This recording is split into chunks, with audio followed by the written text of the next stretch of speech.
नमस्कार दोस्तों, मैं ही प्रदीप दुबे। आज हम आपको इस वीडियो में बताने वाले हैं कि आपकी जो क्रेडिट लिमिट है क्रेडिट कार्ड का इंक्रीज क्यों नहीं होता है। ऐसी कौन कौन सी गलती आप लोग करते हो कि आपकी जो लिमिट है वो बढ़ती ही नहीं है और बाद में अगर आप बैंक को रिपोर्ट करते हो तो बैंक बोलता है आप मुझे आईटीआर या तो सैलरी स्लिप दो तभी हम आपकी लिमिट को इंक्रीज करेंगे।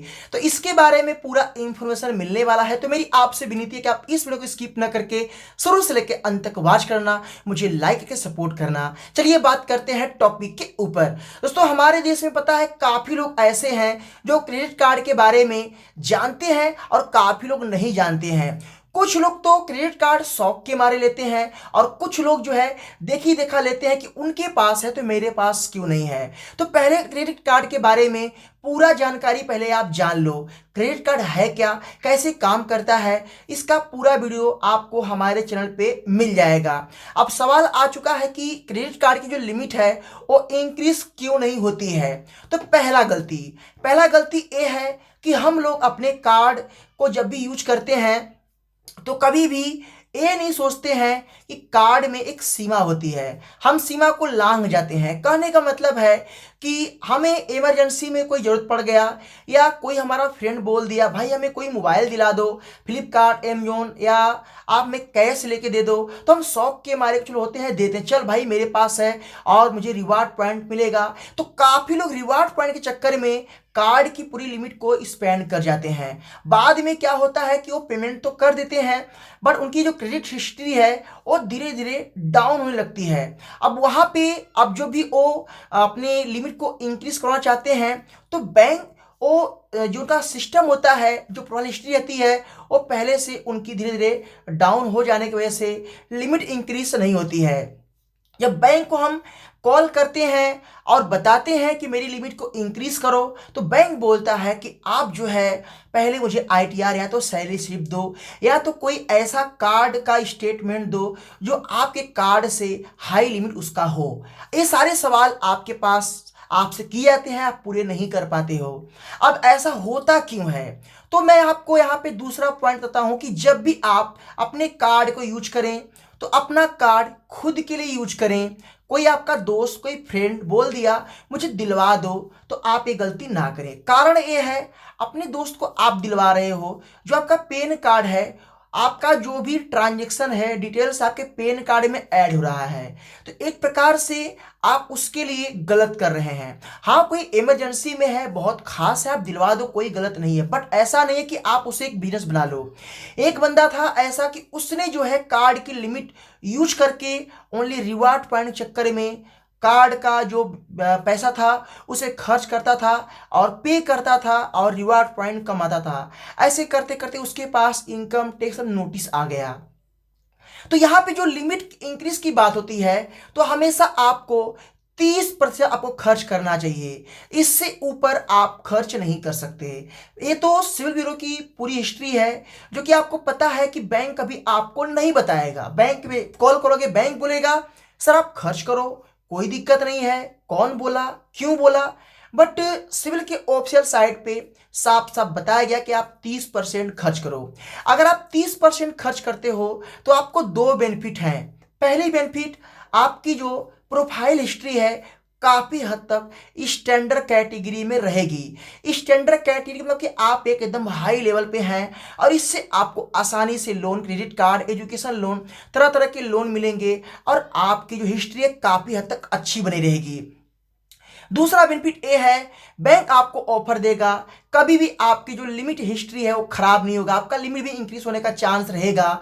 तो आपको ये दो बहुत बड़े बेनिफिट हैं अगर आप कार्ड का 30% खर्च करते हो। अगर आपको कोई ये बोल देता है कि आप 1 लाख रुपए से निकाल के उसे तुरंत जमा कर दो, आप जमा तो कर दोगे बट आपकी हिस्ट्री में वो जाने वाला है। कारण ये है आपने डेबिट तो किया ना, क्रेडिट भी किया। आपको पता है कि इनकम ब्यूरो के हिसाब से डेबिट और क्रेडिट दोनों काउंटिंग होते हैं। अगर आपने 1 लाख रुपए को 10 बार आपने विड्रॉल किया और 10 बार जमा किया तो आपका वो कितना हुआ, वो आपका जो है 20 लाख हो गया। रीजन ये है कि डेबिट और क्रेडिट दोनों काउंटिंग होता है। तो आपको अपनी हिस्ट्री को हमेशा एक लेवल में लेकर चलना चाहिए। अगर आपकी जो सिविल की हिस्ट्री है अगर उसमें कोई कमी नहीं रहेगा, कोई खराबी नहीं रहेगा। जिसे कहने का मतलब है, अगर आप एक स्टैंडर्ड कैटेगरी में अगर आप रहते हो और आपकी जो लेन देन हिस्ट्री है, पेमेंट ऑन टाइम आपका 100% है, आपने कितना खर्च किया, अगर वो भी आपका जैसे कि बैड में नहीं है, गुड में है, तब भी आपका अच्छा है, तो आपको इससे बेनिफिट ये है, government job, private sector, public inter जो है ऐसी कोई नौकरी है जैसे कि जो प्राइवेट लिमिटेड कंपनी नौकरी आपको देती है और आप ऑनलाइन किसी कंपनी में जॉब के लिए अप्लाई करते हैं, तो इसका बेनिफिट आपको मिलता है। अब इसके बाद आपकी जो हिस्ट्री है अच्छा बना के रखोगे तो भविष्य में आपको काम देगा। तो इसीलिए आपकी जो लिमिट है वो इंक्रीज नहीं होती है। इंक्रीज करने का आसान तरीका है, 1 लाख रुपए अगर आपको मिल चुका है आपकी लिमिट, उसमें से आप 25 से 30 हज़ार खर्च करें और उसे पेमेंट करें, और आप उस पैसे को एमआई में कन्वर्ट ना करो। जैसे कि आपने खर्च कर लिया, एमआई में कन्वर्ट कर लिया, 1 कर लिया, 2 कर लिया, ठीक है। अब आप पूरी हिस्ट्री को ही पूरी पेमेंट को एमआई में कन्वर्ट कर दोगे तो आपकी सिविल खराब हो जाएगी। इससे आपकी सिविल तो दिखेगी कि हाई रैंक कर रहा है, बट आपकी जो अंदर की हिस्ट्री है वो आपकी बैड में चली जाएगी, इससे आपको दिक्कत होगा। तो इसीलिए आप ये गलती ना करें अगर आपको लिमिट इंक्रीज करना है। मैं सभी बैंक की बात करता हूं, चाहे कोई बैंक हो, चाहे आपका एक्सिस हो, चाहे आरबीएल हो। अब काफी लोग बोलेंगे कि भाई मैं तो पूरा खर्च करता हूं फिर मेरा लिमिट इंक्रीज हो गया। आपकी जो लिमिट इंक्रीज हुआ है, आपकी जो हिस्ट्री थी वो पहले से अच्छी थी, इसलिए आपका लिमिट जो है इंक्रीज हो गया। आपकी जो हिस्ट्री है जब वो डाउन हो जाएगी तब आप इंक्रीज के मुझे दिखाओ। तो इसीलिए आप ये गलती ना करें। कोई बोलता है कि मेरा हो गया, मैं 100% खर्च किया, तो उसकी देखकर आप ये गलती ना करें। तो यही मैं आपको अपना एक्सपीरियंस शेयर करूंगा। काफी लोग बोलते हैं आपके पास इतने सारे कार्ड है, कैसे आप मैनेज करते हो। देखिए, मैं एक यूट्यूबर हूं और कभी कभी मुझे आप लोग को दिखाने के लिए अपनी पूरी लिमिट को खर्च भी करना पड़ेगा। अभी मैंने हाल ही में 1 से 1.5 लाख रुपए का ट्रांजैक्शन किया, उसे एमआई में कन्वर्ट किया। क्यों? क्योंकि मुझे आप लोग को दिखाना था कि इमरजेंसी नीड में आप खर्च कर सकते हो और एमआई में कन्वर्ट करने पे इतना आपको इंटरेस्ट लगेगा। तो अगर मैं आपको दिखाऊंगा तो कैसे आप सीखोगे। अब मैं अगर अपना हर चीज बचाता चलूं और आप लोगों को कुछ दिखाऊं ना, तो ये सही नहीं है ना।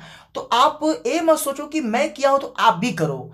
मेरा जो सलाह है इसे अगर आप मानते हैं तो भविष्य में आपको दिक्कत नहीं होगा। ये मत सोचो कि आज मैं ये सब काम करके निकल जाऊंगा तो मुझे कल को दिक्कत नहीं होगा। तो आप अगर आज कुछ ऐसा अपने सिविल के साथ गलत काम करते हो तो आपको भविष्य में दिक्कत आ सकती है। लोन कब लेना पड़े कोई नहीं जानता।